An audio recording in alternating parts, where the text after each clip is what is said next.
Ya, bismillahirrahmanirrahim. Assalamualaikum warahmatullahi wabarakatuh. Teman, jumpa lagi di forum hari ini. Insyaallah 15 menitan doang tiap hari. Saya mencoba menjawab curhatannya teman-teman. Mudah-mudahan bisa bermanfaat ya. Kalau nggak, saya mohon maaf. Aduh, sorry. Sebelum mulai, jangan lupa lagi open bootcamp Ternak Toko Batch 13. Dan ini ada update baru seru nih, yaitu sekarang daftar toko harus dengan rekening dan KTP yang sama.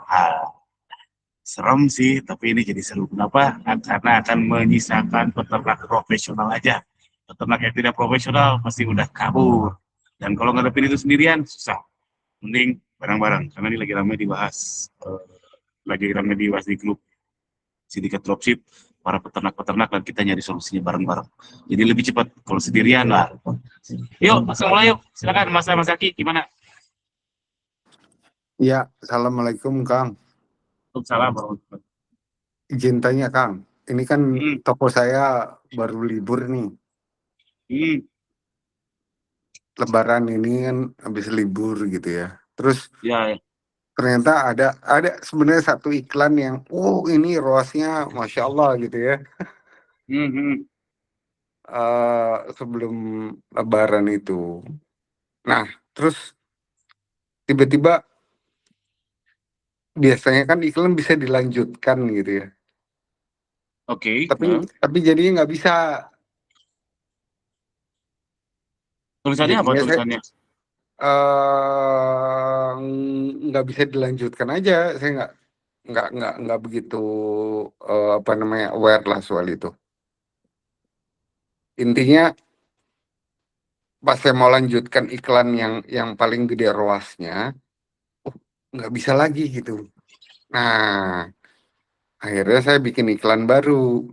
Cuman pertanyaan Oke. saya basicnya begini, eh, kan ada iklan-iklan lain juga yang ROAS-nya, ya alhamdulillah gitu ya. Mungkin selama puasa kemarin gitu ya. Oke. Ah, seberapa ngaruh nih impact secara ya sebelum peak season kan Ramadan, Lebaran itu kan cukup peak season yang luar biasa ya. Impulsifnya orang juga mungkin banyak gitu dari semua area mungkin ya. Hmm. Nah, cara balikin traffic atau minat itu gimana ya Kang strateginya? Oke. Saya coba komentari, mudah-mudahan menjawab ya. Pertama, mindsetnya kalau iklan di Shopee ya, di Shopee itu dia dia apa ya? Ngambil ngambil audiensnya itu bukan berdasarkan campaign, tapi berdasarkan produk. Jadi kalau misalkan teman-teman sekarang nih iklan bagus, besok dimatiin iklannya, dijalanin lagi, 80% kasus itu akan balik lagi seperti performa iklan sebelumnya. Tapi 20% ada yang berhasil juga. Itu trik yang dipakai ketika IMB Max loyo atau ketika dapat orderan durian runtuh tuh. Itu saya lihat, saya pernah nyobain ya, satu banding 5 lah keberhasilannya. Jadi kena durian runtuh kan rosnya jadi tinggi banget, khawatir jadi parah, terus iklannya matiin, nyalain lagi, ternyata slow lagi dari awal. Itu cuma 1 dari 5. Jadi bisa disimpulkan sebenarnya iklan Shopee itu ngedomplengnya tuh nempelnya bukan di campaign tapi di produknya. Terus gimana biar habis Lebaran jos lagi? Yang jelas nggak mungkin ya sama josnya seperti ketika Lebaran ya. Itu itu satu, itu nggak mungkin. Yang kedua, eh kalau mau ya sama sih sebenarnya. Sama seperti yang teman-teman lakukan ketika mendaki lereng. Ketika mendaki lereng di mungkin di bulan Januari atau di bulan Desember, atau ketika teman-teman upload produk baru. Kalau topnya cuma dikit, pergi cuma dikit, bisa auto dulu sampai funnelnya kebentuk, baru ke roasin. Kalau kalau saya udah konsisten orderan, baru ke roasin. Kalau toko saya dikit. Tapi kalau tokonya banyak, kayaknya sekarang ada 50 toko, pakai auto, waduh ngilu banget. Jadi saya langsung roas. Itu mudah-mudahan menjawab masalah Mas Aki. Izin tanya sedikit aja. Apa tuh? Apa misalkan re-upload itu bisa menjadi jawaban buat ningkatin traffic? Buat ningkatin traffic belum tentu jawaban, tapi buat testing ini bisa atau enggak, yes. di-upload aja. Kadang saya juga melakukan upload kok, saya pede nih produk ini karena di toko lain laku. Saya upload aja terus itu sampai upload yang ke-7 bahkan. Baru dia jalan. Oh, baru kena aja. Yang lainnya dibiarin jadi iklanin. Bisa jadi solusi tapi bukan berarti langsung jadi naik traffic. Siap. Oke, makasih Kang. Siap, sama-sama. Yuk, Mas Aditya, lanjut Mas Aditya. Siap, nuhun Kang Gani, izin. Selamat malam Kang. Yang Malam. pertama Kang terkait ini, maaf kalau terlalu pemula untuk pertanyaannya. Konteksnya TikTok Shop Kang.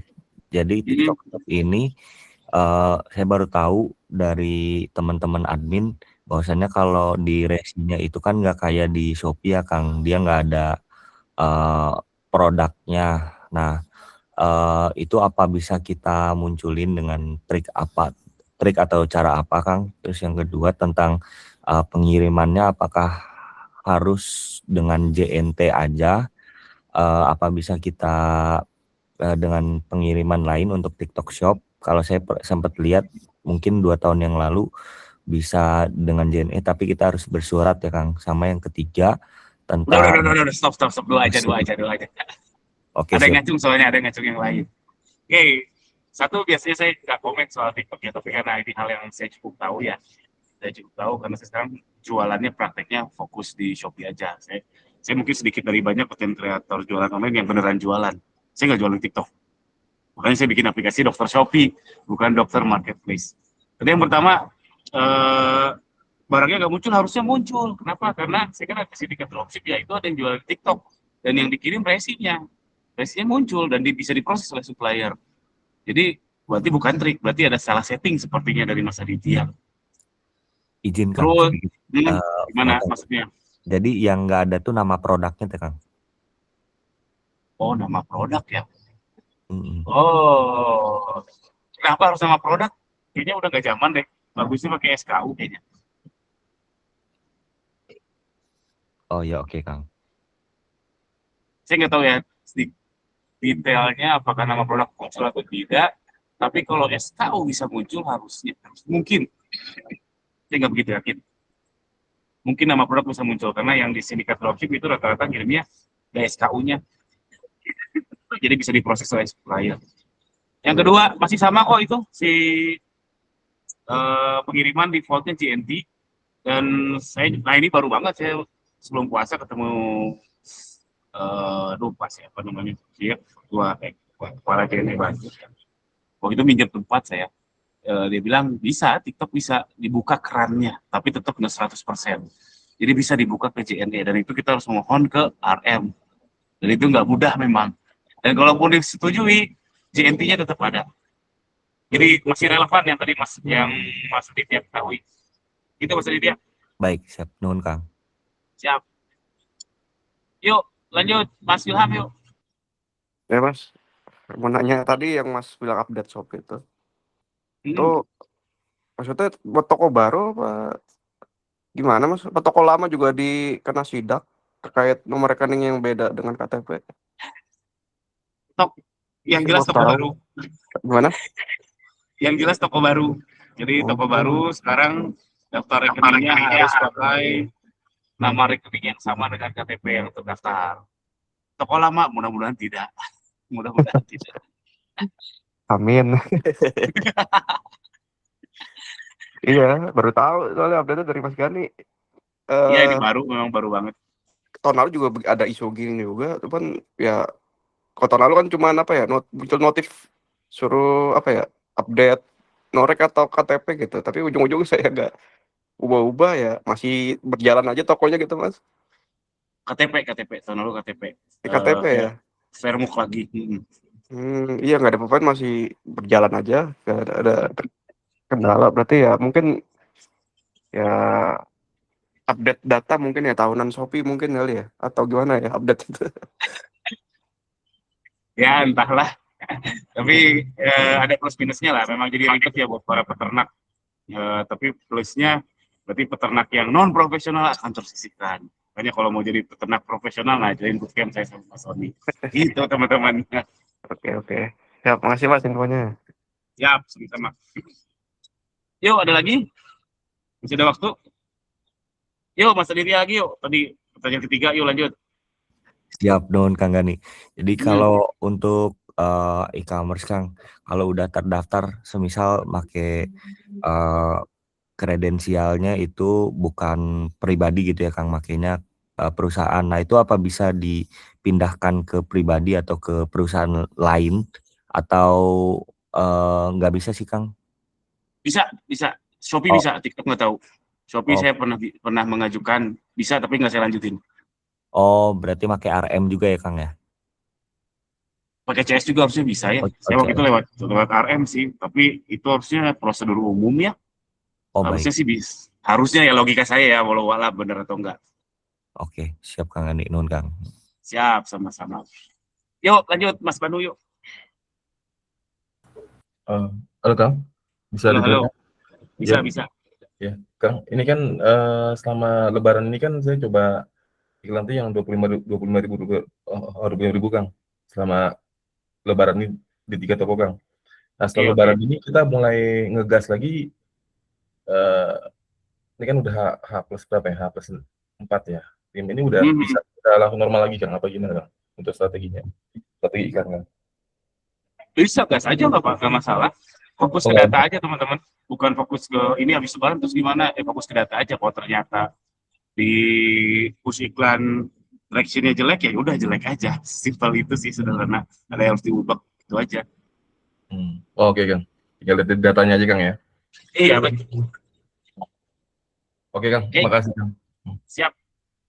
Yuk, masih ada waktu 3 menit lagi. Ada lagi? Kalau tidak ada, saya tunggu P3. Yuk, Mas Aditya, yuk. Kang, tentang bootcampnya boleh dijelasin Kang atau lihat infonya dari mana Kang? Oke, jadi bootcamp ini, jadi formatnya bootcamp bukan kelas ya.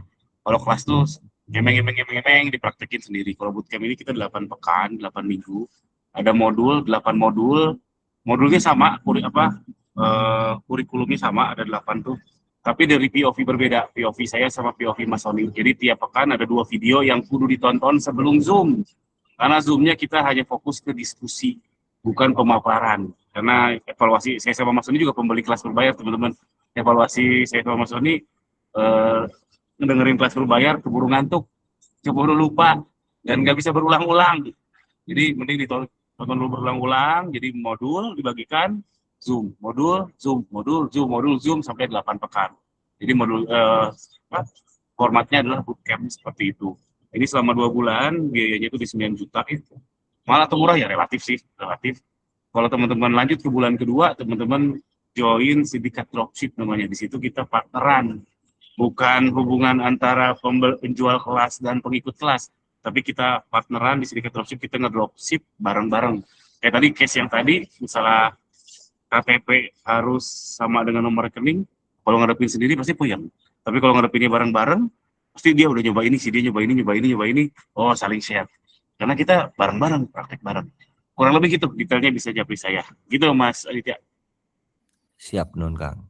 Siap, sama-sama. Oke, thank you teman-teman. Sampai jumpa besok lagi insya Allah. Assalamualaikum warahmatullahi wabarakatuh.